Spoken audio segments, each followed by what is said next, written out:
Assalamualaikum warahmatullahi wabarakatuh. Untuk pertemuan kali ini, saya akan membahas tentang 3 jenis voltmeter digital atau voltmeter elektronik digital. Pada pertemuan pekan lalu atau pada pertemuan kemarin itu kita sudah membahas tentang voltmeter elektronik dengan instrumen penunjuk masih menggunakan PMMC atau jarum.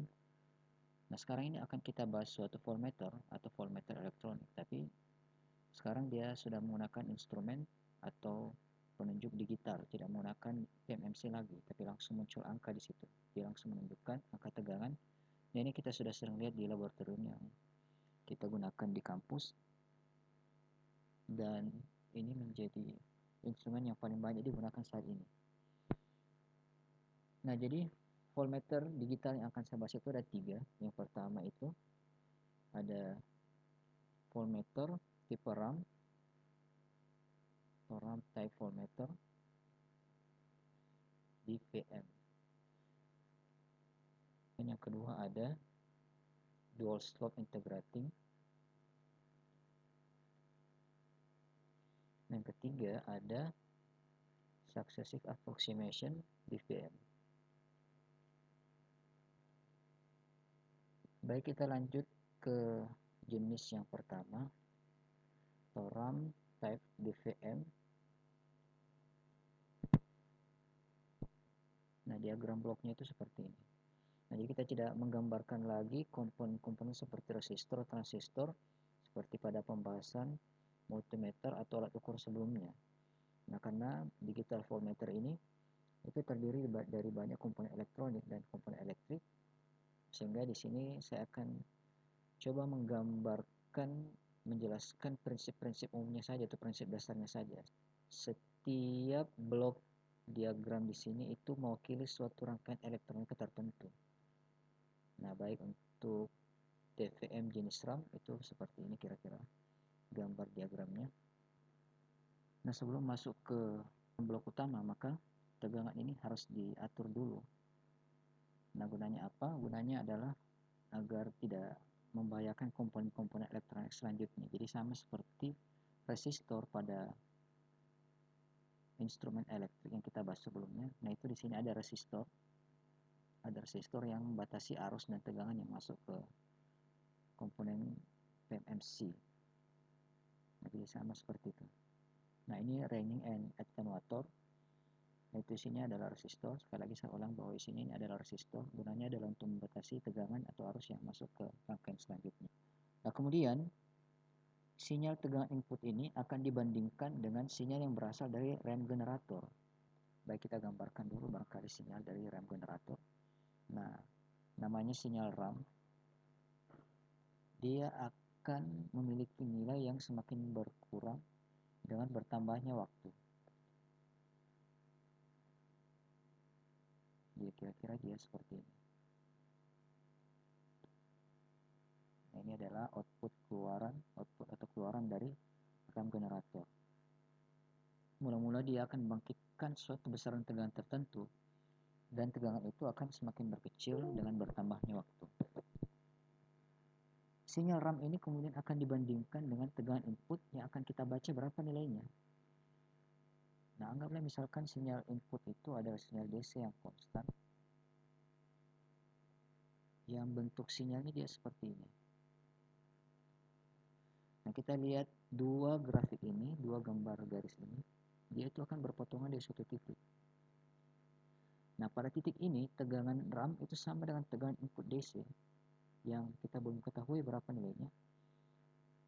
Nah, kedua sinyal ini pada titik ini, jika dia masuk ke input komparator ini, maka akan menghasilkan nilai 0. Nah, kita tahu bahwa sifat komparator itu adalah op-amp yang dikonfigurasi sedemikian rupa sehingga jika dua inputannya itu bernilai sama, maka akan menghasilkan output 0.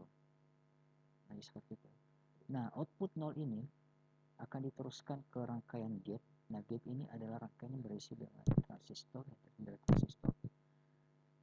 Input yang berasal dari output komparator ini akan men-trigger gate, akan membuat gate ini on, sehingga sinyal dari osilator. Jadi osilator ini adalah suatu rangkaian yang membangkitkan sinyal pulsa. Jadi oscillator adalah suatu rangkaian yang membangkitkan sinyal pulsa. Nah, sinyal pulsa ini diteruskan ke gate. Nah, kemudian sinyal pulsa ini akan diteruskan ke counter. Tapi sinyal dari osilator ini tidak bisa diteruskan ke counter kecuali ada input yang berasal dari output komparator. Jadi output sinyal 0 inilah yang meng-on-kan gate sehingga sinyal dari osilator itu bisa diteruskan ke counter.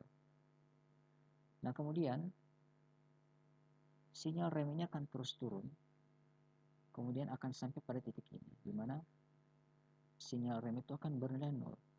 Nah, ketika sinyal rem itu bernilai 0, maka di sini ada komparator lagi, namanya ground komparator.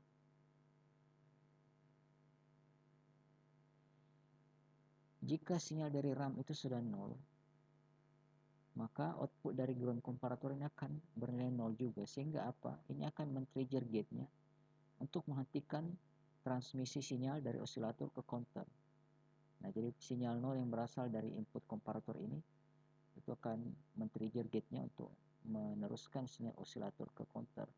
Kemudian output dari ground komparator ini akan menghentikan transmisi sinyal dari osilator ke counter. Jika kita lihat grafik ini akan ada rentang waktu, oke, dimana dalam rentang waktu ini sinyal dari osilator itu ditransmisikan. Nah, ini jika kita teruskan ke bawah, jadi di sini sinyal pulsa yang ditransmisikan atau dikirimkan ke pencaca atau counter. Semakin besar nilai tegangan yang ingin diukur atau ingin dibaca, maka tentunya T-nya ini akan semakin lebar. T-nya akan semakin lebar. Misalkan dia di sini, tegangan yang dibaca itu lebih tinggi daripada tegangan sebelumnya, maka T-nya itu akan semakin lebar tentunya, sehingga pembacaan pulsanya itu akan semakin panjang. Nah, pembacaan pulsa inilah yang akan diteruskan ke display digital, sehingga kita bisa mengetahui berapa besar tegangan yang dibaca oleh rangkaian kita ini. Nah, kelebihan dari rangkaian DVM-T param ini adalah dia memiliki desain yang sederhana. Nah, kemudian sinyal itu bisa ditransmisikan ke jarak atau tempat yang jauh. Kemudian kekurangan dari DVM jenis ini adalah akurasinya itu tergantung dari karakteristik sinyal RAM-nya. Jadi dia betul-betul harus memiliki rangkaian pembangkit sinyal RAM yang bagus. Kemudian dia juga tidak tahan terhadap noise. Jadi ketika digunakan untuk mengukur sinyal DC yang memiliki noise yang tinggi, maka akurasi pembacaan itu bisa kurang bagus. Nah, sehingga untuk DVM jenis ini biasanya dia gunakan filter di sini, seperti kapasitor atau rangkaian elektronik yang lain, untuk meredam noise-nya. Nah, baik, kita lanjutkan ke DVM jenis yang kedua, dual slope integrating DVM.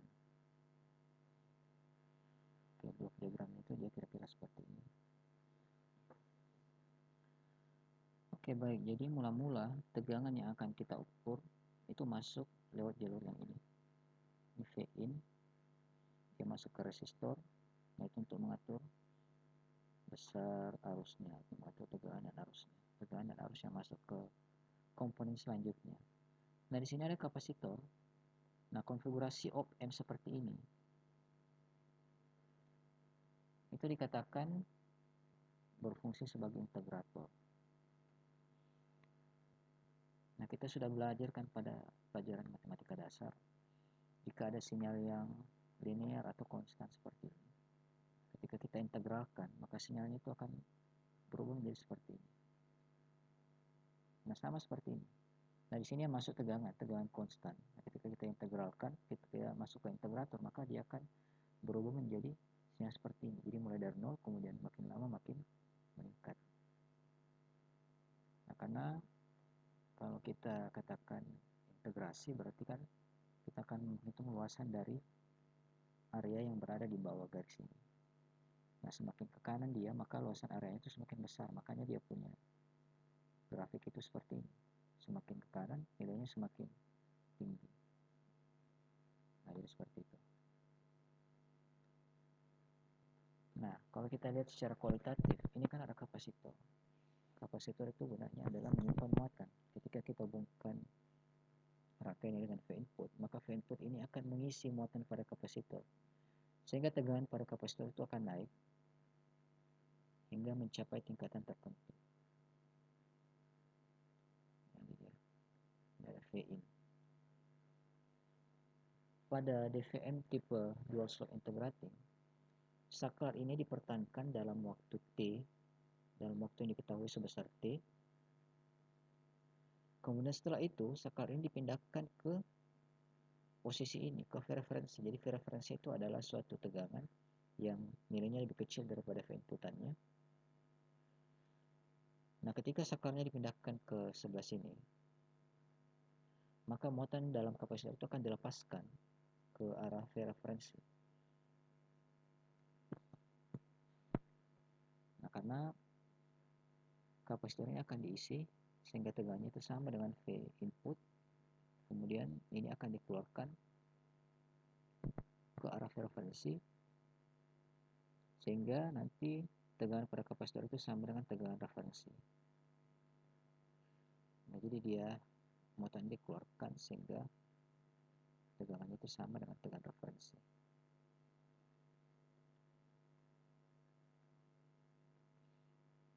Nah, lama proses pembuangan muatan itu kita sebut saja dengan T.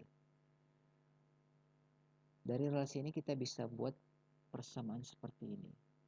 V input dibagi dengan T besar sama dengan V referensi dibagi dengan T kecil. Karena kemiringan dari dua grafik ini itu sama, cuma tandanya saja yang beda. Kalau ini plus, ini negatif, tapi magnitudenya itu sama. Magnitudenya kita bisa persamakan seperti ini. Nah, kemudian kita lihat di sini, sinyal keluaran dari integrator ini akan diteruskan ke komparator.